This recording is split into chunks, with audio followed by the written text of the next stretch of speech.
Bismillahirrahmanirrahim. Assalamualaikum warahmatullahi wabarakatuh. Innal hamdalillah nahmaduhu wa nasta'inuhu wa nastaghfiruhu wa na'udzu billahi min shururi anfusina wa min sayyiati a'malina. May yahdihillahu fala mudilla lahu wa may yudlil fala hadiya lahu. Asyhadu an la ilaha illallah wahdahu la syarika lah. وأشهد أن محمدا عبده ورسوله صلى الله عليه وسلم لا نبي بعده يا أيها الذين آمنوا اتقوا الله حق تقاته ولا تموتن إلا وأنتم مسلمون يا أيها الذين آمنوا اتقوا الله وقولوا قولا سديدا يصلح لكم أعمالكم ويغفر لكم ذنوبكم ومن يطع الله ورسوله فقد فاز فوزا عظيما أما بعد فإن أصدق الحديث كتاب الله وخير الهدي هدي محمد صلى الله عليه وسلم وشر الأمور محدثاتها فإن كل محدثة بدعة وكل بدعة ضلالة وكل ضلالة في النار. Jamaah rahimani Allah wa iyyakum. Insyaallah kita akan melanjutkan lagi kajian kita dengan kitab Syarah Aqidah Ahlussunnah wal Jamaah. Hari ini kita masuk pada pembahasan tentang tauhid uluhiyah. Pada halaman 140 diberi judul oleh beliau Tauhid Rububiyah mengharuskan adanya tauhid uluhiyah, halaman 140. Ini kondisi idealnya begitu. Ketika seseorang sudah menerima rububiyahnya Allah, idealnya, normalnya adalah dia juga menerima uluhiyah Allah Subhanahu wa taala. Ketika seseorang sudah mentauhidkan Allah dalam rububiyahnya, mestinya, seharusnya, ini mengharuskan, seharusnya membuat dia mentauhidkan Allah dalam uluhiyahnya. Beliau di sini menjelaskan Allah Subhanahu wa taala memerintahkan kita untuk bertauhid uluhiyah, yaitu menyembah dan beribadah hanya kepadanya semata. Allah Subhanahu wa taala menjadikan dalil kepada mereka dengan tauhid rububiyah, yaitu penciptaannya terhadap manusia dari yang pertama hingga yang terakhir. Penciptaan langit dan bumi serta isinya, diturunkannya hujan, ditumbuhkannya tumbuh-tumbuhan, dikeluarkannya buah-buahan yang menjadi rezeki bagi para hamba. Ya, ini semua adalah pembahasan ayat yang ada di atasnya, ya, di Al-Baqarah halaman ayat 21 dan 22 itu. Masih di halaman yang sama. Maka sangat tidak pantas bagi kita jika menyekutukan Allah dengan selainnya, baik dari benda-benda maupun orang-orang yang mereka sendiri mengetahui bahwa ia tidak dapat berbuat sesuatu pun dari hal-hal tersebut di atas lainnya. Jadi apa yang Allah Subhanahu wa taala terangkan dalam suratul Baqarah ayat 21 dan 22 ini, itu menjadi dalil judul yang sedang beliau bawakan di sini. Bahwa tauhid rububiyah semestinya membuat seseorang mentauhidkan Allah dalam uluhiyah. Karena di dalam suratul Baqarah ayat 21 itu Allah sebelum memerintahkan kita untuk mentauhidkannya dalam masalah uluhiyah, dalam masalah peribadatan, Allah lebih dulu menyebutkan rububiyahnya. Ya, atau setelah Allah menyuruh kita untuk mentauhidkannya dalam uluhiyah, Allah menjelaskan rububiyahnya. Alladzi khalaqakum walladzina min qablikum. Sembahlah Allah, ini kan uluhiyah. Kemudian Allah berikan atau sertai penjelasannya, alasannya. Kenapa? Karena dialah yang menciptakan kalian. Apakah kalian saja? Tidak. Orang-orang yang sebelum kalian juga. La'allakum tattaqun, agar kalian bertakwa. Ternyata masih lanjut di ayat dua-duanya. Walladzi ja'ala lakumul arda firasya was samaa binaa wa anzala minas samai ma'a fa akhraja bihi minas samarati rizqan lakum. Diakhiri dengan firman Allah Subhanahu wa taala, fala taj'alu lillahi andada wa antum ta'lamun. Di awal ayat Allah Subhanahu wa taala merintahkan kita untuk menyembahnya saja, ini tauhid uluhiyah. Di pertengahan ayat Allah Subhanahu wa taala menjelaskan tentang tauhid rububiyah. Dialah yang menjadikan dialah yang menciptakan kamu dan orang-orang sebelum kamu. Tauhid rububiyah. Dialah yang menjadikan bumi ini sebagai hamparan. Dialah yang menjadikan langit ini sebagai bangunan yang tinggi menjulang dengan tanpa atap itu. Dialah yang menurunkan air hujan dari langit. Dialah yang mengeluarkan buah-buahan sebagai rezeki bagi kalian. Ini tengah-tengah ayat. Di akhir ayatnya Allah ingatkan lagi, fala taj'alu lillahi andada. Janganlah kamu menjadikan sekutu bagi Allah. Di awal ayat memerintahkan, di akhir ayat melarang. Jadi sudah sebegitu jelas sebenarnya perintah untuk mentauhidkan, mengesahkan Allah Subhanahu wa ta'ala di dalam suratul Baqarah ayat 21 dan 22 ini. Maka jalan fitrah untuk menetapkan tauhid uluhiyah itu sebenarnya kata beliau berangkat dari tauhid rububiyah. Ini wasilahnya, ya, perantara agar seorang hamba itu sampai pada tauhidul uluhiyah, diberi penjelasan oleh Allah tentang masalah rububiyah. Dan masalah rububiyah ini adalah sesuatu yang sesuai dengan fitrah manusia. Bahwa fitrah manusia meyakini bahwa ada yang menciptakan dirinya, tidak mungkin tidak. Dan tidak sedikit orang yang masih belum tahu siapa yang menciptakan dia, makanya diberi tahu oleh Allah Subhanahu wa taala. Dialah yang menciptakanmu dan orang sebelum kamu. Nah, ini semuanya merupakan jalan untuk mengenal uluhiyah Allah Subhanahu wa taala. Karena manusia pertama kalinya sangat bergantung kepada asal kejadiannya, sumber kemanfaatan dan kemudaratannya. Setelah itu berpindah kepada cara-cara bertaqarrub kepadanya, cara-cara yang bisa membuat Allah ridho serta menguatkan hubungan antara dirinya dengan Allah Subhanahu wa taala. Ini fitrah manusia. Dia akan bergantung, akan berada pada pihak yang dapat memberikan dia manfaat dan dapat menjauhkan dia dari mudarat. Ini fitrah manusia ini. Ya. Bukan manusia baik saja, manusia yang jahat juga begitu, ya. Mereka-mereka yang ingin mendapatkan manfaat dengan cara-cara yang haram, mereka akan berlindung kepada pihak-pihak yang kuat, ya, yang sejalan dengan mereka, yang sefrekuensi dengan mereka.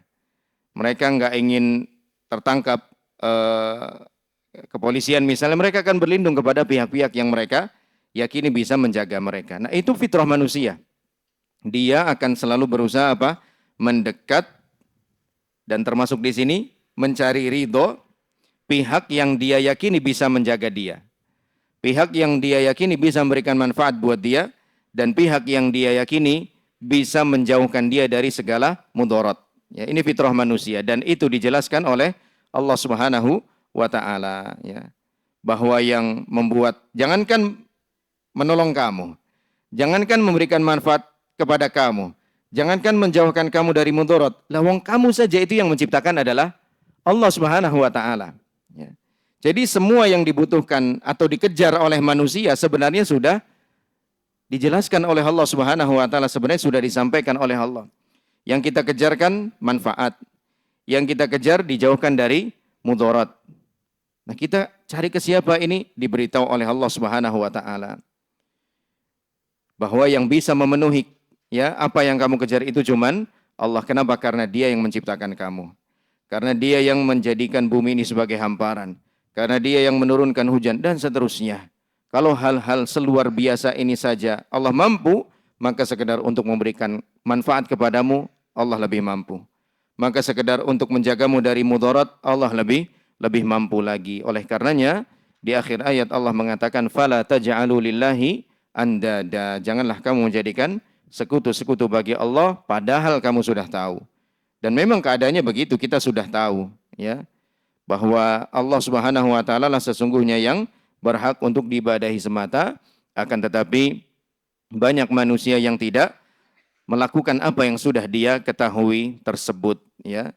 Sebagaimana ini merupakan hal yang disampaikan oleh Nabi Yusuf alaihissalam kepada dua sahabat penjaranya yang ada di dalam penjara bersama beliau. Walakinna aktsaran nasi la ya'lamun, walakinna aktsaran nasi la yashkurun, kata Nabi Yusuf alaihissalam, ya. Akan tapi sayangnya walaupun orang udah pada tahu, kebanyakan tidak bersyukur. Artinya tidak melaksanakan apa yang mereka ketahui itu.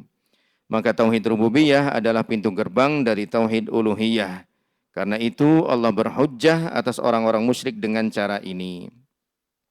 Dalam suratul An'am ayat 102 Allah berfirman, "Dzalikumullahu rabbukum la ilaha illahu khaliqu kulli syai'in fa'buduhu wa huwa ala kulli syai'in wakil." Yang menjadi syahid ayat ini, yang menjadi poin utama dari ayat ini adalah firman-Nya, khaliqu kulli syai'in fa'buduhu. Khaliqu kulli syai'in, dialah pencipta segala sesuatu. Ini tauhid apa? Rububiyah atau uluhiyah? Rububiyah. Setelahnya Allah bilang apa? Fa'buduh. Maka beribadalah kepadanya saja. Ini tauhid apa? Uluhiyah. Maka sebelum Allah perintahkan kita dengan tauhidul uluhiyah itu, lebih dulu Allah Subhanahu wa taala jelaskan tentang tauhidur rububiyah. Allah Subhanahu wa taala juga berfirman, "Alam tara anna Allah yulijul laila fin nahar wa yulijun nahara fil lail wa sakhkhara asy-syamsa wal qamar kullu yajri ila ajalin musamma wa anna Allah bima ta'maluna khabir. Dzalika bi anna Allah huwal haqq wa anna ma yad'una min dunihi huwal batil wa anna Allah huwal aliyyul kabir." Tidakkah kamu memperhatikan bahwa sesungguhnya Allah memasukkan malam ke dalam siang dan memasukkan siang ke dalam malam, dan dia menundukkan matahari dan bulan masing-masing beredar sampai kepada waktu yang telah ditentukan, dan sesungguhnya Allah Maha mengetahui apa yang kamu kerjakan. Demikianlah karena sesungguhnya dialah yang hak, sesembahan yang sebenarnya, dan sesungguhnya apa yang mereka seru daripada selain Allah adalah batil, dan sesungguhnya dialah Allah yang maha tinggi lagi maha besar. Di dalam surah ini juga sama. Sebelum Allah menyampaikan dzalika bi annallaha huwal haq, yang demikian adalah karena dialah yang hak, yang sesembahan yang sebenarnya.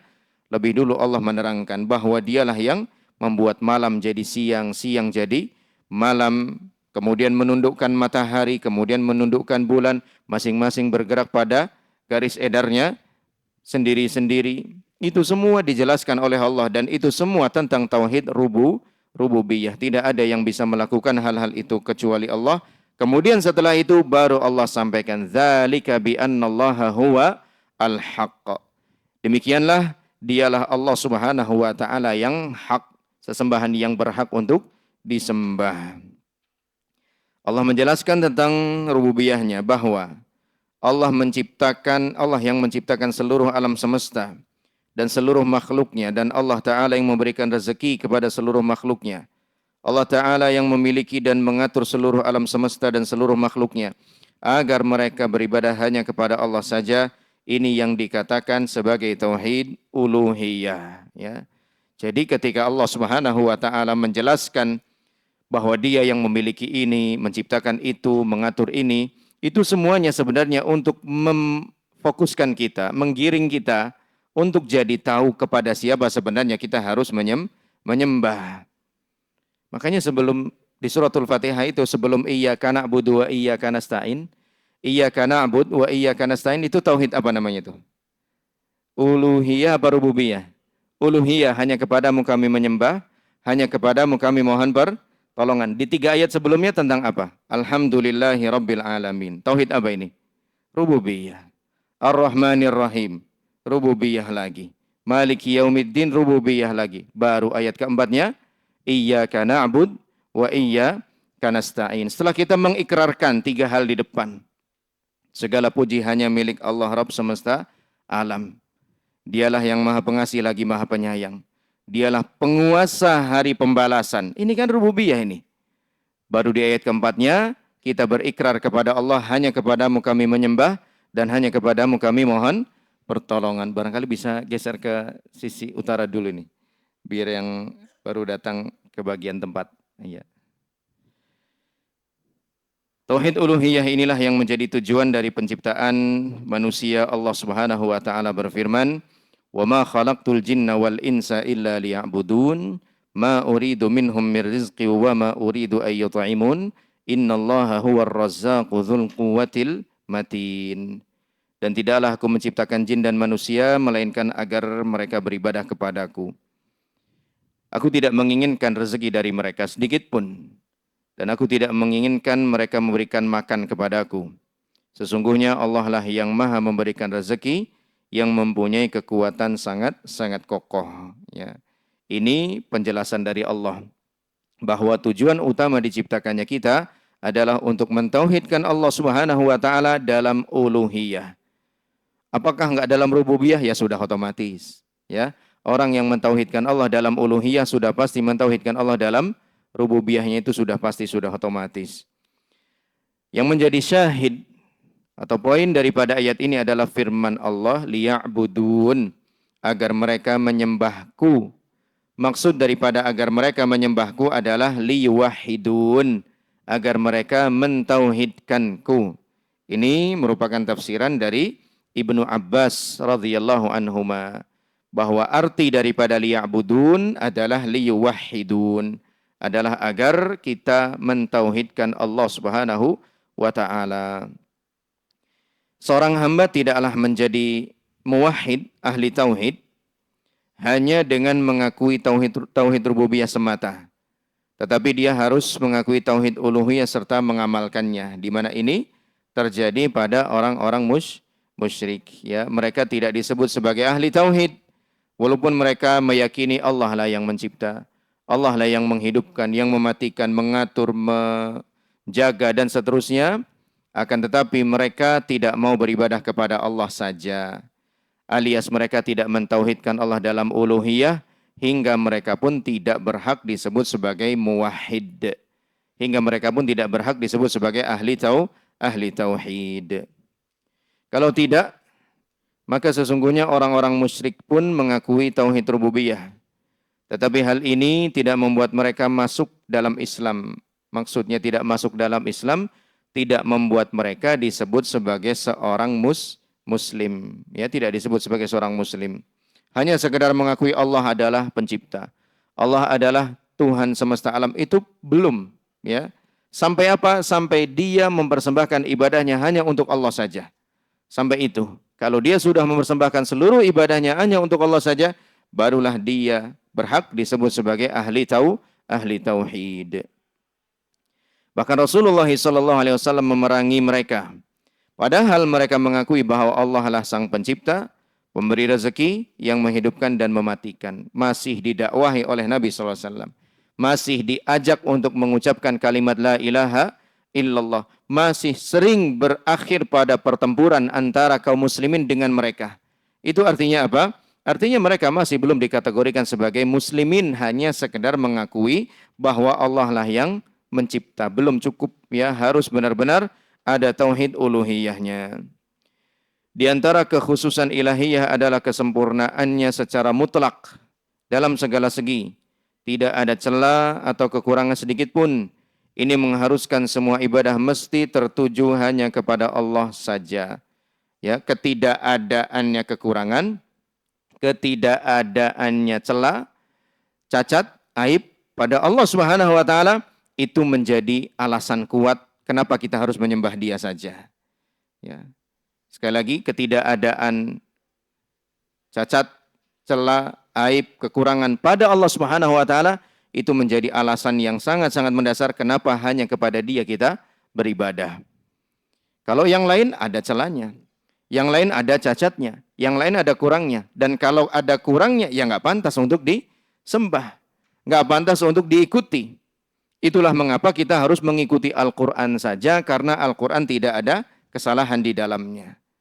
Allah Subhanahu wa taala mengatakan, "Walau kana min 'indi ghairillahi lawajadu fihi ikhtilafan katsira." Seandainya Al-Quran itu bukan dari Allah, pasti akan dijumpai pertentangan yang banyak di dalamnya. Karena tidak ada pertentangan di dalamnya, maka Al-Quranlah satu-satunya kitab yang berhak untuk diikuti secara mutlak. Tidak bisa tidak. Karena nggak ada cacatnya. Alasan apa lagi bagi kita untuk tidak menjadikan Al-Quran sebagai pedoman hidup kita. Sebagaimana Allah nggak ada kurangnya, nggak ada cacatnya, nggak ada celahnya. Alasan apalagi bagi kita untuk tidak menuhankannya. Untuk tidak menyembahnya nggak ada sama sekali alasan bagi kita. Maka seluruh ibadah hanya tertuju untuk Allah saja. Sini beliau sebutkan beberapa contohnya, pengagungan, penghormatan, rasa takut, doa, pengharapan, taubat, tawakal, meminta tolong, penghambaan dengan merendahkan diri disertai rasa cinta yang paling dalam. Semua itu wajib dipersembahkan untuk Allah saja, baik secara akal, syara' dan fitrah agar ditujukan khusus kepada Allah, tidak kepada yang lainnya. Ini tentang tauhidul al-uluhiyah.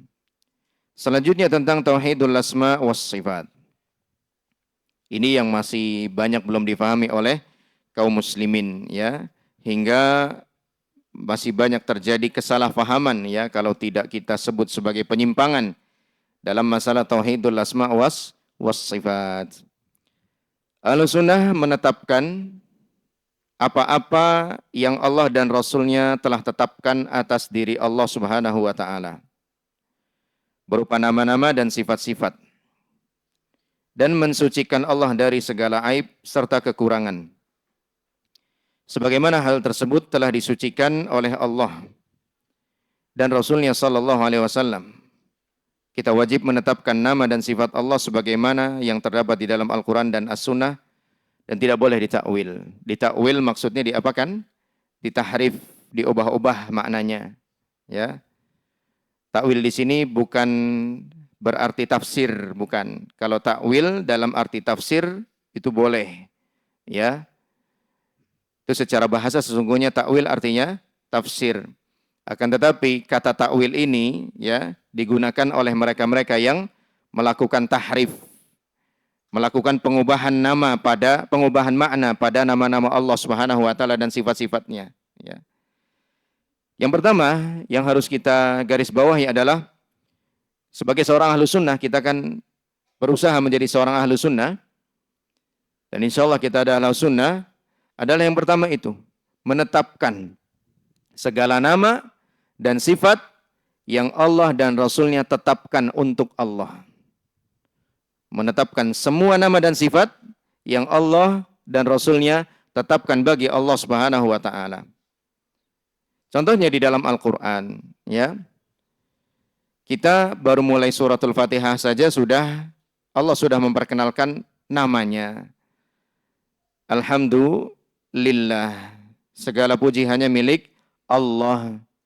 Allah adalah nama milik Allah Subhanahu wa ta'ala. Maka kita sebagai seorang ahlu sunnah menetapkan nama ini, Allah ini, lafzul jalalah ini adalah namanya. Ayat keduanya Ar-Rahman, Ar-Rahim. Kita menetapkan nama Ar-Rahman dan nama Ar-Rahim bagi Allah Subhanahu wa ta'ala. Ayat ketiganya Malik. Kita menetapkan nama Malik bagi Allah Subhanahu wa ta'ala. Selain menetapkan nama Ar-Rahman, Ar-Rahim, Malik ini, kita juga menetapkan sifat. Mana sifatnya? Ada di dalam nama-nama ini. Ar-Rahman, Ar-Rahim berarti mengandung sifat rahmah. Ya, mengandung sifat Ar-Rahmah, itu kasih sayang. Kita tetapkan sifat kasih dan sayang bagi Allah Subhanahu wa ta'ala, bahwa Allah memiliki sifat kasih dan sayang. Ya, tidak sebagaimana yang dilakukan oleh orang-orang Asy'ariyah yang menafikan sifat rahmah ini dari Allah Subhanahu wa ta'ala. Mereka mengatakan bahwa sifat rahmah ini yastalzim linar rahim wa riqqatahu lil marhum. Sifat rahmah itu identik dengan kelemahan, bahwa orang yang menyayangi biasanya akan lemah di hadapan orang yang dia sayangi, biasanya begitu. Ya, sebagaimana kadang ini terjadi antara orang tua dengan siapanya? Anaknya, ya. Ada yang subhanallah orang tua membiarkan anaknya bersikap kelewatan, ya. Karena apa? Kasihan misalnya, atau dianggap wajar padahal sudah di luar kewajaran. Ada rahmat dalam diri orang tua ini terhadap anaknya, tapi ini rahmat yang negatif, yang jelek, ya. Nah, dari situ mereka, ya, menafikan sifat rahmah bagi Allah Subhanahu wa taala. Adapun ahlu sunnah tidak, menetapkan sifat rahmat bagi Allah taala. Dan rahmat Allah tidak sebagaimana rahmatnya makhluk.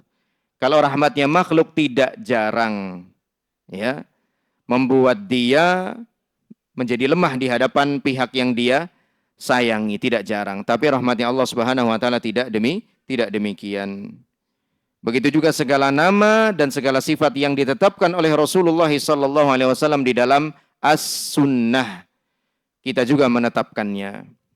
Misalnya Rasulullah sallallahu alaihi wasallam menetapkan bahwa Allah Subhanahu wa taala memiliki sifat nuzul, turun ke langit dunia. Maka kita pun menetapkannya dengan tanpa membagaimanakan, dengan tanpa menyerupakannya dengan sesuatu apapun. Jadi ini yang pertama, menetapkan segala nama dan segala sifat yang Allah dan Rasulnya tetapkan bagi Allah. Yang kedua, di sini kata beliau, mana tadi? Mensucikan Allah dari segala hal yang tidak pantas baginya. Mensucikan Allah Subhanahu wa taala dari segala hal yang tidak pantas bagi Allah Subhanahu wa taala. Apa misalnya? Ya segala hal yang Allah tiadakan dari dirinya, maka kita tiadakan. Sifat zalim misalnya. Allah kan sudah menafikan sifat zalim dari dirinya. Ya. Wa mallahu bi zallamin lil abid misalnya. Allah tidak pernah menzalimi hambanya. Wala yadhlimu rabbuka ahada, dan Rabbmu tidak pernah menzalimi siapapun. Maka sifat kezaliman ini harus kita nafikan dari Allah Subhanahu wa taala.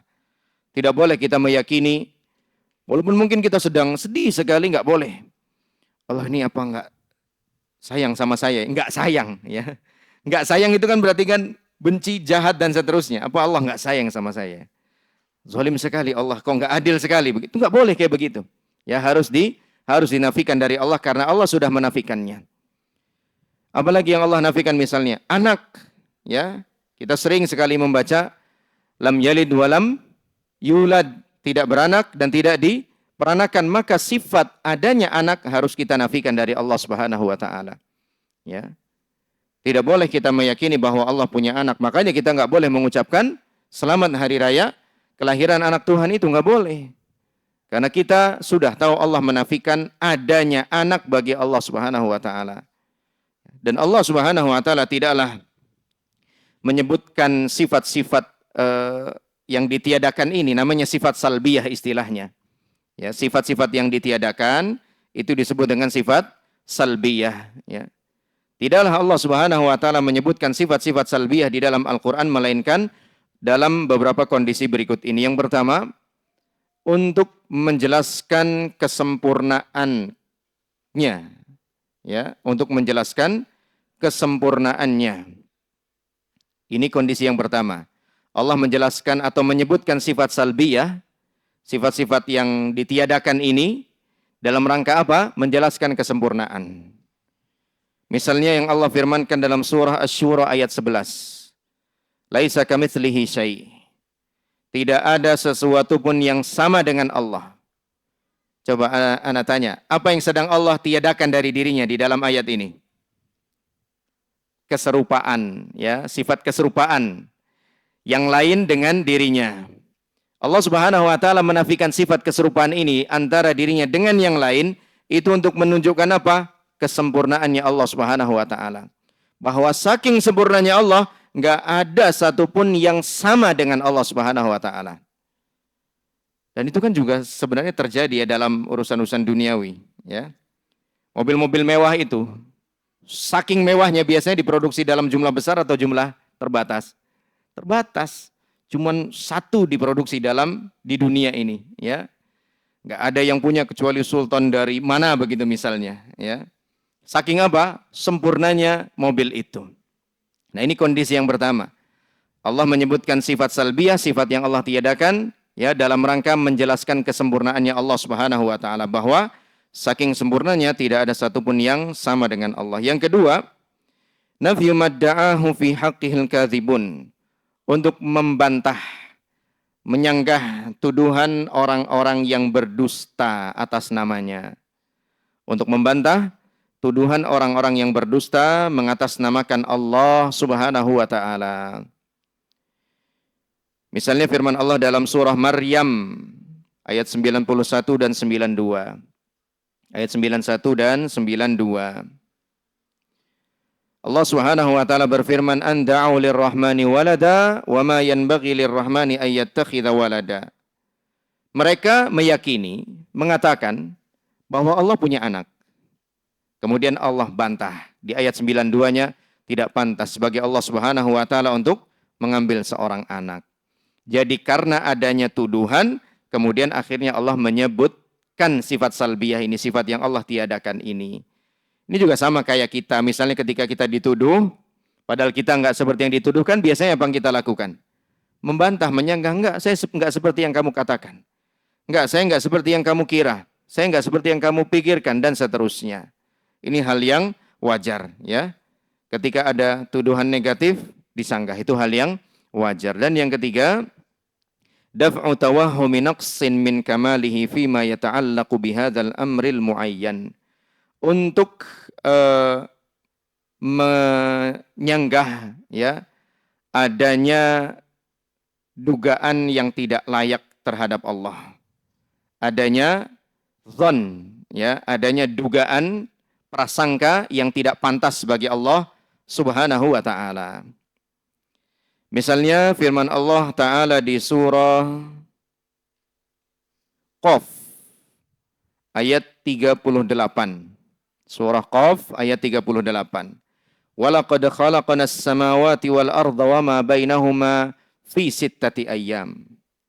Sungguh kami, kata Allah Subhanahu wa taala, telah menciptakan langit dan bumi dalam 6 hari. Kemudian ditutup dengan firman-Nya, wa ma massana min lughub, dan kami tidak tersentuh rasa letih. Kira-kira apa dugaan yang mungkin akan muncul terhadap Allah Subhanahu wa taala yang tidak pantas terhadap Allah? Allah capek. Habis membangun langit dan bumi selama 6 hari, Allah lelah. Makanya Allah pun beristirahat di hari ke-7, sebagaimana ini merupakan keyakinannya orang-orang Yahudi, ya. Begitu juga firman Allah Subhanahu wa taala dalam surah Ad-Dukhan ayat 38. Wa ma khalaqanas samawati wal arda wa ma bainahuma la'ibin. Ad-Dukhan 38. Tidaklah kami menciptakan langit dan bumi serta apa saja yang ada di antara keduanya la'ibin, karena kesia-siaan, karena main-main. Maksudnya karena tanpa tujuan, itu enggak mungkin. Ini untuk menepis dugaan apa? Dugaan pikiran orang, buat apa sih Allah nyiptain ini? Kayaknya enggak ada gunanya, ya. Pernah Hana tuh baca komen kayak gitu tuh. Ketika ada pemberitaan ada seorang bapak-bapak yang lagi mancing, qadarullah diterkam buaya, ya. Meninggal dunia, ya. Dan ya subhanallah, mengerikan kondisinya pokoknya, ya. Terus ada komen kayak gitu, ini sebenarnya hewan ini apa gunanya sih? Kayaknya nggak ada gunanya, ya. Ada gunanya, cuman kita aja yang belum tahu, ya. Makanya Bapak Ibu sekalian, kalau ada orang yang menyebalkan kita, itu tetap ada tujuannya itu, ya. Cuma kita aja kadang yang belum tahu, ya. Jangan bilang, wah itu orang nggak ada gunanya sama sekali. Kayak seakan-akan nggak ada tujuannya. Ada tujuan penciptaan dia, ya. Hadirnya dia di kehidupan kita itu mesti ada tujuannya. Dan ya betapa tidak jarang begitu kita mendapatkan satu kenikmatan setelah lebih dulu melalui kesulitan, ya. Adanya orang ini rupanya ada hikmah yang Allah Subhanahu wa taala inginkan bagi kita di akhirnya, ya. Maka tidak ada yang tidak tanpa tujuan begitu. Semua yang Allah ciptakan itu pasti ada tujuannya, pasti ada hikmahnya. Hanya saja kadang kita tahu, kadang kita tidak tahu. Al-Walid ibn Muslim pernah bertanya kepada Imam Malik. Nah, itu dua hal yang tadi harus kita lakukan dalam asma dan sifat Allah, menetapkan dan menafikan. Bertanya kepada Imam Malik bin Anas, Al-Auza'i, Al-Laits, Sa'ad dan Sufyan Ats-Tsauri rahimahumullah, tentang berita yang datang mengenai sifat Allah. Mereka semua memberikan jawaban yang sama. Amirruha kama ja'at bila kaif. Ya, berlakukan. Kalau di sini beliau terjemahkan perlakukan, ya, maksudnya berlakukan. Artinya pahami, tafsirkan, imani sebagaimana dia datang, ya. Sebagaimana dia datang maksudnya apa? Sebagaimana Allah beritakan. dan janganlah engkau persoalkan. Artinya jangan engkau tanyakan tentang bagaimana sifat itu. Sama Imam Syafi'i juga berkata, amantu billah bima jaa wa bima jaa anillah ala muradillah. Aku beriman kepada Allah. Aku beriman kepada apa saja yang dikhabarkan oleh Allah. Aku beriman sesuai dengan apa yang dikhabarkan oleh Allah Subhanahu wa taala. Wa amantu bi Rasulillah wa bima jaa an Rasulillah ala muradi Rasulillah. Aku beriman dengan Rasulullah. Beriman dengan apa saja yang dibawa oleh Rasulullah. Dibawa maksudnya dikabarkan. Sesuai dengan yang beliau maksudkan. Berarti bukan sesuai dengan yang kita maksud. Melainkan dengan yang Allah dan Rasulnya maksudkan. Ini pernyataan Imam Syafi'i rahimahullahu ta'ala. Kenapa? Kita harus menafsirkan firman Allah itu sebagaimana yang Allah inginkan. Karena Allah sendiri yang mengatakannya. Kenapa kita harus menafsirkan sabda Rasulullah sebagaimana maksudnya Rasulullah? Karena Rasul sendiri yang menyabdakannya. Contohnya begini. Allah Subhanahu wa taala menyebutkan bahwa dirinya istawa. Ya, istawa, beristiwa. Istiwa sendiri dalam bahasa Arab berarti ala wartafa'a, meninggi dan ke atas, ya. Itu dalam bahasa Arab. Maka kita memahami sifat istiwa ini dengan pemahaman bahasa Arab. Kenapa? Karena Allah menyampaikannya dalam bahasa Arab. Sementara dalam bahasa Arab sendiri istawa artinya ala wartafa'a, meninggi dan ke atas. Tidak kita ganti-ganti menjadi duduk misalnya, ya. Seperti yang dituduhkan oleh orang-orang yang tidak berada di atas manhaj Ahlus Sunnah. Mereka menuduh kita sebagai orang-orang yang mengatakan Allah duduk. Kapan kita pernah menerjemahkan istawa dengan duduk? Nggak pernah, ya. Bahkan menerjemahkan istawa dengan bersemayam pun itu masih harus dicek ulang lagi kayaknya itu, ya. Karena istawa dalam bahasa Arab itu adalah ala wartafa'a, meninggi dan ke atas. Bukan bersemayam. Bersemayam sendiri nanti coba dicek dalam KBBI apa artinya. Apakah meninggi dan ke atas atau punya makna yang lain, ya. Kalau ternyata bersemayam itu identik dengan duduk dan seterusnya, berarti istawa tidak tepat diterjemahkan dengan bersemayam. Makanya lebih aslam, lebih amannya kita terjemahkan sifat istawa ya istiwa. Terus kalau ada yang nanya, apa sih istiwa artinya? Dalam bahasa Arab istiwa artinya ala wartafa'a, ya, meninggi dan ke atas, ya, meninggi dan ke atas. Maka kita memahami istawa ini dengan bahasa Arab karena Allah menyampaikannya juga dengan bahasa Arab, sementara istawa dalam bahasa Arab berarti ala wartafa'a. Kemudian juga Rasulullah sallallahu alaihi wasallam mensifati Allah Subhanahu wa taala dengan yanzil, misalnya yanzilu rabbuna, Allah turun. Maka kita memahami turun ini ya Allah turun, bukan rahmatnya yang turun, bukan putusannya yang turun, bukan ampunan yang turun, bukan. Karena Rasulullah SAW mengatakan yanzilu rabbuna, Rabb kita turun. Seandainya Rasulullah SAW memiliki maksud yang lain, tentu beliau akan menyampaikan dengan maksud itu. Rahmat Tuhan kita turun, ampunan Tuhan kita turun, nikmat Tuhan kita turun. Tentu Rasul akan menyampaikan dengan bahasa-bahasa ini, tapi beliau tidak menyampaikannya. Maka kita memahami dengan apa yang dijelaskan oleh beliau sallallahu alaihi wasallam. Sedikit lagi saja, Syekhul Islam Ibnu Taimiyah rahimahullahu taala berkata, manhaj salaf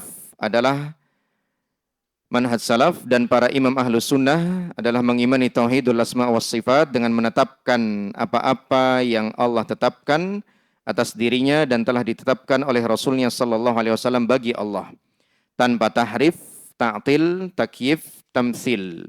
Menetapkan tanpa tamtsil, menyucikan tanpa ta'til. Menetapkan semua sifat-sifat Allah dan menafikan adanya kesamaan sifat-sifat Allah Subhanahu wa taala dengan makhluknya. Ini masih berapa menit lagi nih sebelum maghrib nih? Masih? 15 cukup insyaAllah. Yang pertama, lebih dulu yang harus dihindari di sini yang beliau sampaikan adalah tahrif dan ta'til. Tahrif di catatan kaki dijelaskan.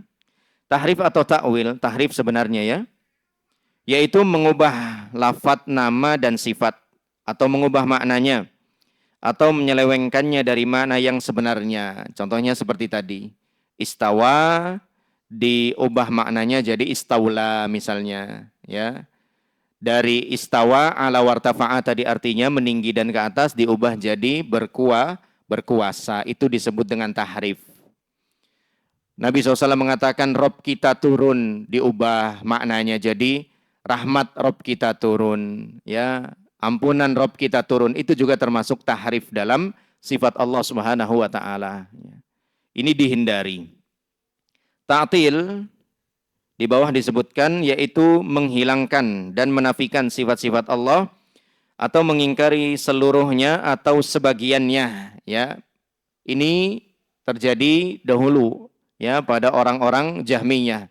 Mereka menafikan seluruh sifat-sifat Allah Subhanahu wa taala. Mereka hanya menetapkan nama tanpa sifat. Mereka mengatakan Allah Sami' bila sama'. Allah Maha mendengar tapi tidak memiliki sifat pendengaran. Allah Basirun bila basar. Allah Maha melihat tapi tidak memiliki sifat penglihatan. Allah Azizun bila izzah. Allah memiliki nama Al-Aziz tapi tanpa sifat izzah, tanpa sifat keperkasaan dan seterusnya. Ya, dan ini disebut dengan ta'til dan tentu ini merupakan adalah madhab yang batil, ya. Karena tidaklah seseorang, manusia saja, tidaklah seseorang disebut melihat melainkan dia memiliki sifat melihat, ya. Tidaklah seseorang disebut mendengar melainkan dia memiliki sifat pendengaran. Itu saja manusia, apalagi Allah Subhanahu wa taala, ya. Tidak mungkin Allah memberikan nama bagi dirinya tapi tanpa ada sifat di dalamnya, tidak mungkin, ya. Kalau manusia mungkin, ya. Namanya Aziz perkasa tapi kelentrak-kelentruk orangnya, ya. Loyo ngantuan dan namanya Aziz padahal, ya. Itu ada manusia modelnya begitu, ya. Kalau Allah enggak, Aziz ya beneran Aziz, ya.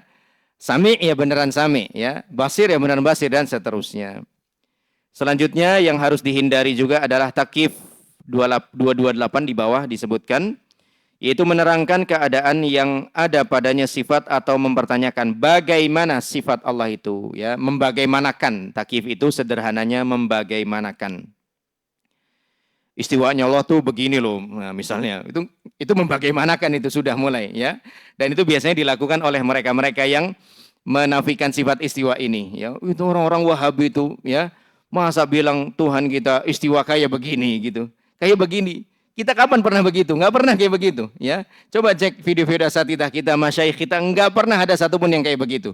Itu cuma mereka-mereka saja yang begitu, ya. Memunculkan satu kesimpulan kemudian disematkan kepada kita, padahal kita tidak pernah mengatakan demikian, ya. Ini takyif. Bahwa sifat Allah itu begini, begitu dan seterusnya. Seperti bertanya bagaimana Allah bersemayam dan yang semisalnya, hal ini tidak boleh. Karena kita tidak tahu kaifiatnya, bagaimananya. Begitu juga sifat-sifatnya dan hanya Allah yang mengetahui serta kita wajib mengimani tentang hakikatnya.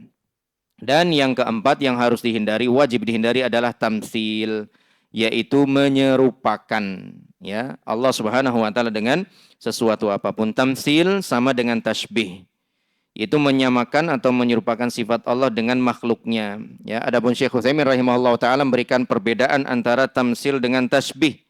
Tamtsil itu menyamakan kedua hal di semua sisinya. Itu tamtsil namanya. Tapi kalau tasbih menyamakan dua hal di sebagian besar di sebagian besar sisinya, ya. Contohnya buku ini sama dengan buku itu, hampir 100% atau 100%. Ini namanya tamtsil, ya, menyamakan di seluruh sisinya. Sedangkan tasbih adalah menyamakan di sebagian besar sisi antara kedua hal itu. Itu perbedaan antara tamtsil dengan tasbih, ya. Sebagian ulama memberikan perbedaan antara keduanya. Dan yang lebih utama untuk dipakai adalah ungkapan tamtsil daripada tasbih, ya. Walaupun kalau diterjemahkan ke dalam bahasa Indonesia hasilnya sama aja, menyerupakan, ya. Hanya saja yang lebih utama untuk digunakan adalah ungkapan tamtsil karena Allah Subhanahu wa taala yang mengatakan di dalam firman berikut ini, laisa kamitslihi. Ya, Allah tidak mengatakan laisa kasyibhihi. Allah bilang kamisl, misl itu berasal dari kata tamsil itu, ya. Sedangkan syibah adalah tasbih. Yang Allah pakai dalam Asy-Syura ayat 11 ini laisa kamitslihi. Tidak ada sesuatu pun yang sama dengan Allah. Menetapkan sifat Allah tanpa tamsil, menyucikan tanpa ta'til. Ya, kita menetapkan tanpa tamsil. Ya, tanpa menyamakan Allah dengan yang lainnya, dan kita mensucikan Allah dengan tanpa meniadakan sifat Allah. Karena ada orang-orang yang ingin mensucikan Allah dari satu kekurangan, tapi akhirnya dia malah menafikan sifat, malah mentaktil sifat Allah Subhanahu wa taala. Tapi insya Allah berkaitan dengan ini kita terangkan lagi di pertemuan yang akan datang. Ya, menetapkan tanpa tamsil dan mensucikan tanpa ta'til. Ini perlu sekali karena kalau tidak difahami dengan baik kita akan jatuh dalam kesalahan ta'til dan tamsil ini. Wallahu alam bissawab. Subhanakallahumma bihamdika asyhadu an la ilaha illa anta astaghfiruka wa atubu ilaik. Billahi taufiq wal hidayah. Wassalamualaikum warahmatullahi wabarakatuh.